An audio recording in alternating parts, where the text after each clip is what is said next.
नमस्कार, मैं रघुनाथ प्रसाद आज चर्चा कर रहा हूँ डिफरेंट एडवर्टीजमेंट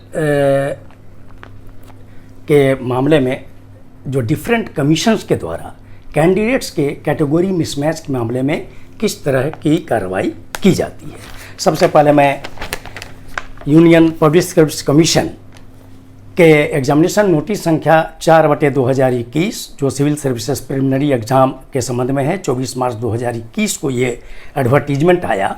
इसमें अंकित है कि candidates seeking reservation relaxation benefits available for SC, ST, OBC, EWS, PWBD, ex servicemen must ensure that they are entitled to such reservation relaxation।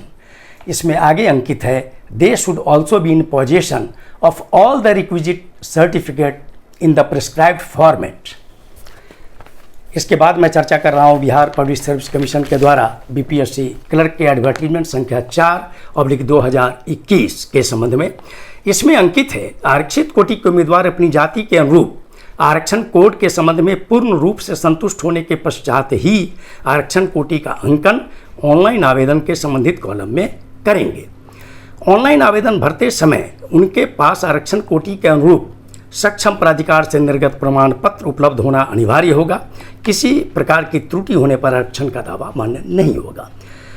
अब मैं चर्चा करता हूं बिहार कर्मचारी चयन आयोग के विज्ञापन संख्या 06060114 फर्स्ट इंटर लेवल एग्जाम की। इसमें अंकित है ऑनलाइन आवेदन करते समय नियत प्रविष्टि के अधीन इंगित आरक्षण का दावा नहीं करने पर किसी भी परिस्थिति में आरक्षण का लाभ देय नहीं होगा, उन्हें सामान्य श्रेणी में रखा जाएगा। इसमें आगे लिखा हुआ है पिछड़ा वर्ग तथा अत्यंत पिछड़ा वर्ग श्रेणी के आरक्षित उम्मीदवारों के लिए अंचल अधिकारी जो अब राजस्व पदाधिकारी हो गया है निर्गत जाति प्रमाण पत्र जिसमें क्रीमी लेयर में नहीं होने का उल्लेख हो मान्य होगा। SC, ST श्रेणी के कैंडिडेट्स जाति प्रमाण पत्र सबमिट करेंगे जो सक्षम प्राधिकार का रहेगा। इसी में आगे कहा गया है कि काउंसेलिंग के समय यदि ये प्रमाण पत्र जमा नहीं किए जाएंगे तो वे अनारक्षित श्रेणी के माने जाएंगे तथा उन्हें आरक्षण का लाभ नहीं मिलेगा। अभ्यर्थी आवेदन पत्र भरते समय इस बात का ध्यान रखेंगे कि वे जिस आरक्षण श्रेणी के अंतर्गत आते हैं उसी आरक्षण श्रेणी का दावा करेंगे। बिहार तकनीकी सेवा आयोग के विज्ञापन संख्या 1/2019 जो junior engineer civil electrical mechanical से संबंधित है उसमें अंकित है ऑनलाइन आवेदन के इंगित कॉलम में आरक्षण का दावा नहीं करने पर आरक्षण का लाभ नहीं मिलेगा। इसी में आगे लिखा हुआ है कि पिछड़ा वर्ग, अत्यंत पिछड़ा वर्ग और आर्थिक रूप से कमजोर वर्ग के कैंडिडेट आरक्षण से संबंधित अधिसूचित अंचल अधिकारी जो अब राजस्व पदाधिकारी हो गया बिहार सरकार के आदेश से निर्गत मूल प्रमाण पत्र काउंसलिंग के समय प्रस्तुत नहीं करने पर आरक्षण का लाभ देय नहीं होगा। इसमें यह भी लिखा गया है कि जाति के अनुरूप आरक्षण के संबंध में पूर्ण रूप से संतुष्ट होने के पश्चात ही आरक्षण का अंकन आवेदन के संबंधित कॉलम में करेंगे और उस समय उनके पास सक्षम प्राधिकार से निर्गत प्रमाण पत्र उपलब्ध होना अनिवार्य होगा। किसी प्रकार की त्रुटि होने पर आरक्षण का दावा मान्य नहीं होगा।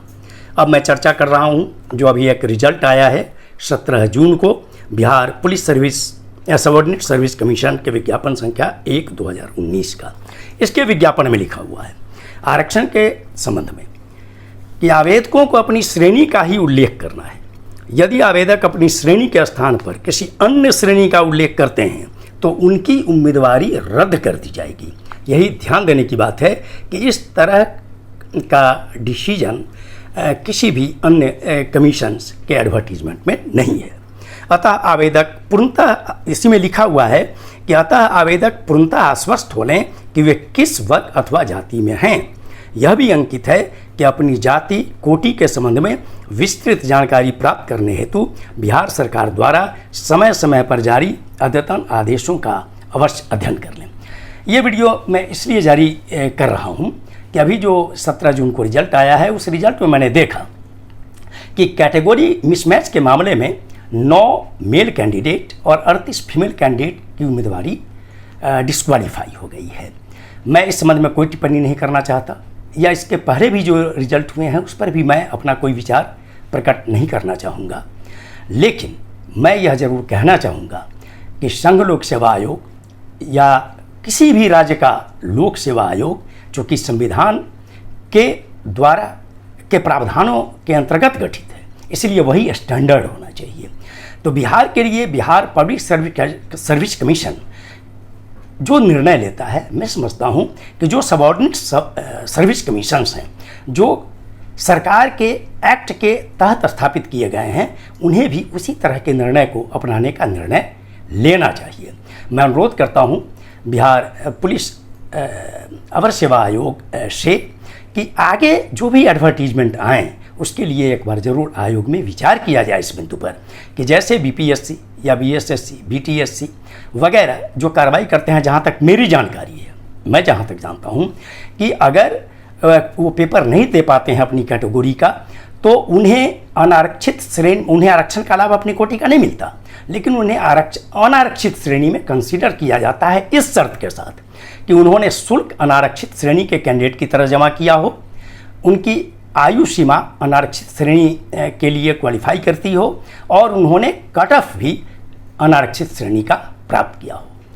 ये वीडियो आपको अच्छा लगा हो तो निश्चित रूप से आप इसे लाइक करेंगे, शेयर करेंगे। अब तक आपने मेरे चैनल को सब्सक्राइब नहीं किया तो सब्सक्राइब करेंगे और बेल आइकन को ज़रूर टच करेंगे। आप सभी लोगों को बहुत बहुत धन्यवाद। जय हिंद।